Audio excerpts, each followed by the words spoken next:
ഇനി നമുക്ക് ഇമേജസ് നെറ്റിൽ നിന്നല്ലാതെ നമുക്കൊരു AI പ്ലഗിനുണ്ട്. ഫിഗ്മയിൽ നിന്ന് നമുക്ക് സെർച്ച് ചെയ്ത് ഇതിലേക്ക് ഇമ്പോർട്ട് ചെയ്യാൻ പറ്റും. അതിന് പ്ലഗിൻസ് ആൻഡ് വിഡ്ജറ്റ്സിൽ വരിക. ഇവിടെ അൺസ്പ്ലാഷ് എന്ന് ടൈപ്പ് ചെയ്യുക. അൺസ്പ്ലാഷ് ഞാൻ ഓൾറെഡി ഇവിടെ ഇൻസ്റ്റാൾ ചെയ്തിട്ടുണ്ട്. ജസ്റ്റ് ക്ലിക്ക് ചെയ്ത് ഞാൻ ഓപ്പൺ ആക്കിയാണ്.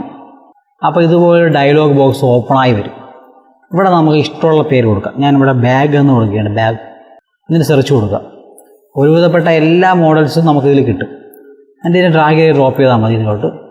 അത് നമുക്കിവിടെ വന്നു കഴിഞ്ഞു. അതല്ലെങ്കിൽ ഇതിനെ സെലക്ട് ചെയ്തതിന് ശേഷം ഈ റെക്റ്റാങ്കിൾ സെലക്ട് ചെയ്തതിന് ശേഷം ഡബിൾ ക്ലിക്ക് ചെയ്താൽ മതി. അതിൻ്റെ അകത്തേക്ക് പ്ലേസ് ആയി കഴിഞ്ഞു. എന്നിട്ട് ഇത് ക്ലോസ് ചെയ്യുക. എന്നിട്ട് ഇത് ഡബിൾ ക്ലിക്ക് ചെയ്യുക. എന്നിട്ട് വേണമെങ്കിൽ നമുക്കിവിടുന്ന് ക്രോപ്പ് കൊടുക്കാം. ഇതുപോലെ ക്രോപ്പ് ചെയ്യാനും നമുക്കിവിടെ സാധിക്കും. അതാണ് ഇമേജ് പ്ലേസിൻ്റെ ഒരു രീതി. ഇനി നമ്മൾ ഈ ഇമേജിന് ചുറ്റും നമുക്ക് സ്റ്റോക്ക് കൊടുക്കണമെങ്കിൽ എങ്ങനെ കൊടുക്കാൻ പറ്റും? നമ്മൾ മുമ്പ് പഠിച്ചിട്ടുണ്ട് സ്റ്റോക്ക് കൊടുക്കുന്ന രീതി. ജസ്റ്റ് ഇവിടെ ക്ലിക്ക് ചെയ്യുക. ഞാൻ ഇവിടെ വൈറ്റ് കൊടുത്തു. സ്റ്റോക്കിൻ്റെ ഇതുപോലെ കൊടുത്തു. അപ്പോൾ സ്റ്റോക്കും വന്നു കഴിഞ്ഞു. മനസ്സിലായല്ലോ? അപ്പോൾ ഇതാണ് ഇമേജ് ഇമ്പോർട്ടിങ് ചെയ്യുന്ന രീതി. ഇമേജിന് കളർ കൊടുക്കുന്ന രീതി, ഇമേജിൻ്റെ ബാക്ക്ഗ്രൗണ്ട് കളർ കൊടുക്കുന്ന രീതി പഠിച്ചു. പിന്നെ നമ്മൾ ഒരു 2 പ്ലഗിൻസ് ഇൻസ്റ്റാൾ ചെയ്തതിന് ശേഷം അത് നമ്മൾ നോക്കി. ഇതൊക്കെ ഒന്ന് പ്രാക്ടീസ് ചെയ്ത് നോക്കാം.